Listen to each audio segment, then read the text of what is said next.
Hello students, आज कक्षा 11 के लिए मैं आपको बता रहा हूँ खाते यानी अकाउंट्स। खाते अकाउंट्स खाते हमारे कितने प्रकार के होते हैं? खाते 3 प्रकार के होते हैं। खाते कितने प्रकार के होते हैं? खाते 3 प्रकार के होते हैं। सबसे पहला खाता होता है व्यक्तिगत खाता। सबसे पहला खाता व्यक्तिगत खाता। दूसरा होता है वास्तविक खाता।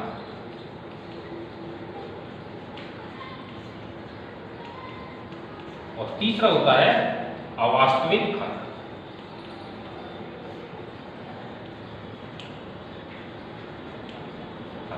इन्हें नाम मात्र के खाते हैं।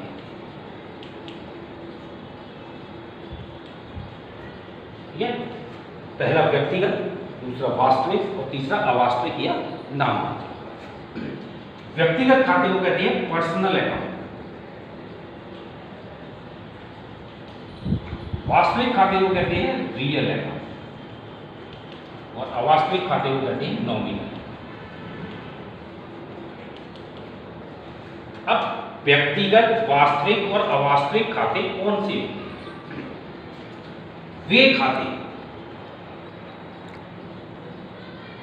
वे खाते जो किसी व्यक्ति, फर्म या संस्था के नाम से संबंधित होते हैं। यानी जो खाते किसी व्यक्ति, फर्म या संस्था के नाम से संबंधित होते हैं, व्यक्तिगत खाते कहते हैं। अब आते हैं दूसरे वास्तविक खाते। वास्तविक खाते कौन से होते हैं? व्यापार के माल और संपत्ति के।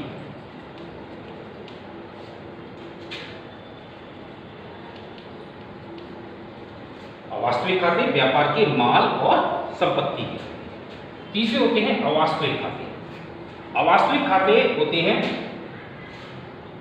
व्यापार के आय और व्यय के खाते तथा व्यापार के लाभ हानि के। तो व्यक्तिगत खाते होते हैं किसी व्यक्ति, फर्म या संस्था के नाम से जो संबंध रखते हैं। वास्तविक खाते होते हैं व्यापार के माल और संपत्ति के खाते। और अवास्तविक खाते होते हैं व्यापार के आय व्यय और लाभ हानि के खाते। ये 3 खाते होंगे। अब इनके इसमें जैसे व्यक्तिगत खाते कौन से खाते होंगे? एस, जैसे राम का खाता। तो राम कौन हो गया? व्यक्ति हो गया, तो राम व्यक्ति का खाता। अब जैसे शेखसरिया इंटर कॉलेज का खाता।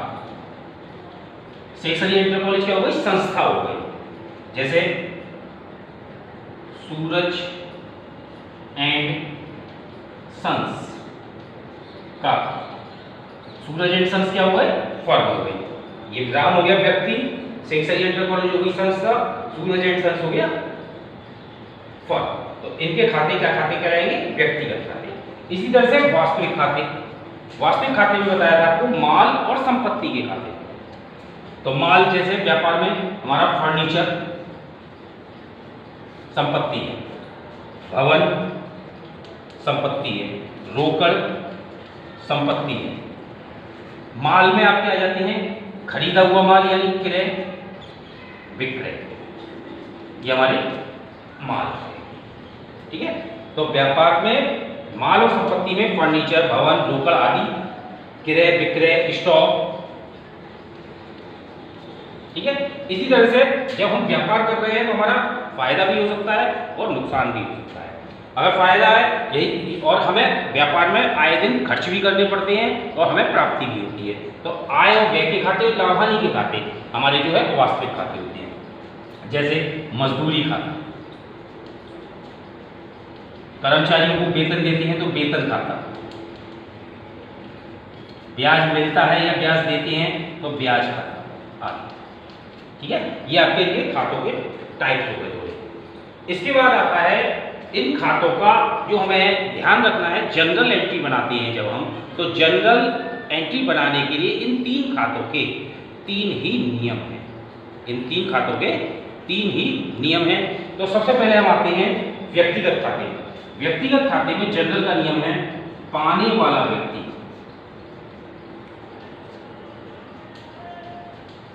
ऋणी और देने वाला व्यक्ति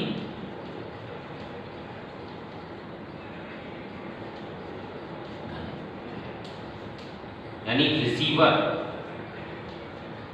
डेबिट और गिवर क्रेडिट। पाने वाला व्यक्ति ऋणी, देने वाला व्यक्ति धनी, यानी receiver debit giver credit. Receiver मतलब जैसे राम को रुपए दिए तो राम कौन हो गया? पाने वाला, तो राम डेबिट होगा। इसी तरह से श्याम से रुपए मिले तो श्याम कौन हो गया?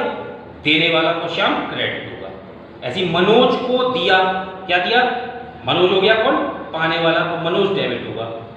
राजू से प्राप्त किए तो राजू कौन हो गया? देने वाला, राजू क्रेडिट होगा।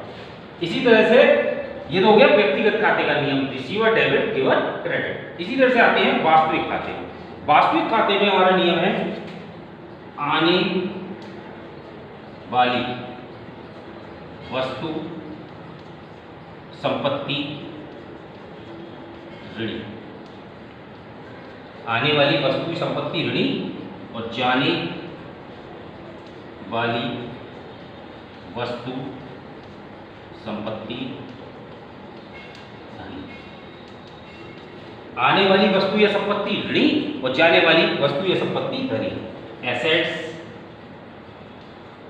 Goods comes in debit, assets goods goes out credit। यानी जो भी माल या संपत्ति व्यापार के अंदर आएगी वो डेबिट की जाएगी, जो भी माल या संपत्ति व्यापार से जाएगी वो क्रेडिट। जैसे माल खरीदा तो हमारे पास क्या आया? माल आया, तो माल ऋणी होगा। ठीक है, माल खाता ऋणी यानी गुड्स अकाउंट डेबिट। लेकिन खरीदे गए माल को कॉमर्शियल लैंग्वेज में कहते हैं क्रय, यानी परचेज अकाउंट डेबिट। इसी तरह से माल को बेचा तो माल हमारा जाने वाला चीज हो गई, गुड्स अकाउंट क्रेडिट होगा। तो बेचे गए माल को कॉमर्स में कहते हैं सेल्स, तो सेल्स को टू सेल्स अकाउंट क्रेडिट कर दिया जाएगा। ठीक है, इसी तरह से भवन खरीदा तो भवन आने वाला हो गया, भवन यानी बिल्डिंग डेबिट हो जाएगी। मशीन बेची तो मशीन क्या हो गई? जाने वाली चीज हो गई, मशीन क्रेडिट कर दी जाएगी। इसी तरह से हमें ध्यान रखना है, आने वाली वस्तु या संपत्ति डेबिट और जाने वाली वस्तु या संपत्ति क्रेडिट। अब इसी तरह से आते हैं अवास्तविक खाते में। अवास्तविक खाते में हमें ध्यान रखना है, व्यय और हानि के खाते ऋणी,